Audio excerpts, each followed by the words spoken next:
بسم اللہ الرحمن الرحیم۔ باب جبریل کے پہلو میں ذرا دھیرے سے فخر کہتے ہوئے جبریل کو یوں پایا گیا، اپنی پلکوں سے در یار پہ دستک دینا، اونچی آواز ہوئی عمر کا سرمایا گیا۔ حضرت خواجہ غلام فخر الدین سیالوی رحمۃ اللہ تعالی علیہ نے گویا قرآن مجید فرقان حمید کی وہ آیت کہ جس میں رب ارشاد فرماتا ہے یا ایھا الذین آمنوا لا ترفعوا اصواتکم فوق صوت النبی، اس کا گویا انہوں نے ترجمہ کیا۔ کسی شاعر نے کیا خوب کہا کہ نظروں کو جھکائے خاموش گزر جاؤ، بے تاب نگاہی بھی یہاں بے ادبی ہے، اور لے سانس بھی آہستہ کہ دربار نبی ہے، خطرہ ہے بہت سخت یہاں بے ادبی کا۔ بہت دکھ، بہت تکلیف، بہت رنج ہے کہ کچھ پاکستانیوں نے آقا دو عالم صلی اللہ علیہ وآلہ وسلم کے روضہ انور کے سامنے مسجد نبوی شریف میں جو رویہ اختیار کیا، جو توہین آمیز رویہ تھا، وہاں آوازوں کو بلند کیا۔ اس پر بہت ہم شرمندہ ہیں ایز اے پاکستانی قوم بھی، اور میں سمجھتا ہوں کہ ان لوگوں نے اپنا ایمان جو ہے وہ گویا ان کا ایمان جاتا رہا کہ انہوں نے یہ گستاخی کی۔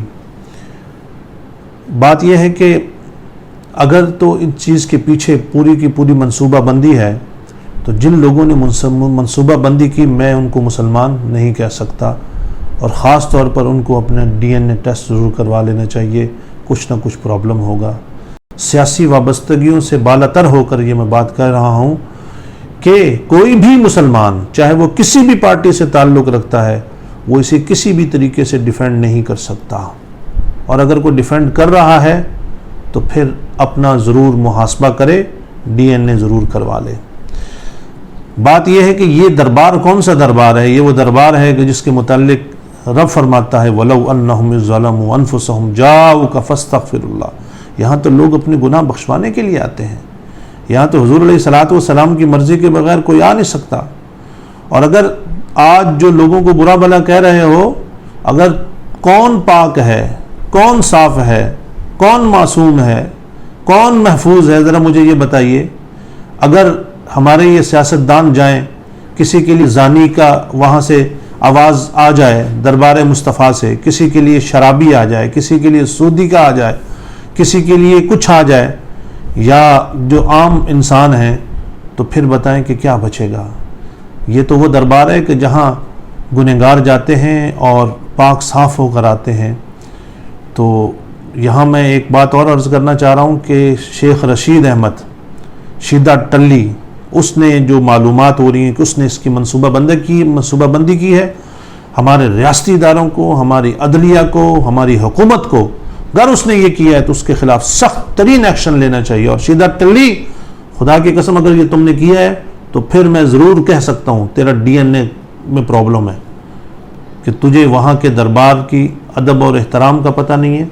اور دوسری بات یہ ہے کہ شاہ زین بگٹی، اصل میں وہ ایک عورت کو بچا رہا تھا۔ میں شاہ زین بگٹی کو جانتا ہوں، وہ کتنا خوددار ہے۔ کسی میں اتنی ہمت ہے نا، پاکستان میں ذرا اس کی طرف آنکھ تو اٹھا کے دیکھیں، آنکھ نہ نکال دے تو پھر بات ہے۔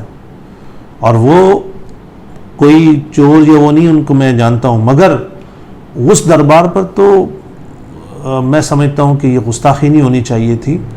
اور دوسری بات یہ ہے کہ اس وقت ایز اے پاکستانی میں یہ کہوں گا کہ اعتدال کا راستہ اپنانا چاہیے۔ اپنی سیاسی وابستگیوں کی خاطر میں سب لوگوں سے کہتا ہوں اپنے ایمان ظاہر نہ کریں، لوگوں کے لیے ایسے الفاظ نہ کہیں کہ جس پر آپ کو بعد میں پھر شرمندگی اٹھانا پڑے۔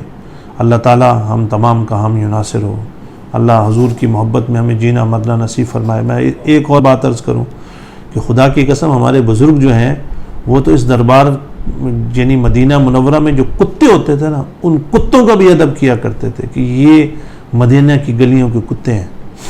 تو وہاں پر ہمیں تو یہ ادب سکھایا گیا ہے، وہاں تو یہ ادب سکھایا گیا کہ اپنے سانس بھی اونچی نہ لو۔ اللہ تعالی خاتمہ ایمان پر فرمائے۔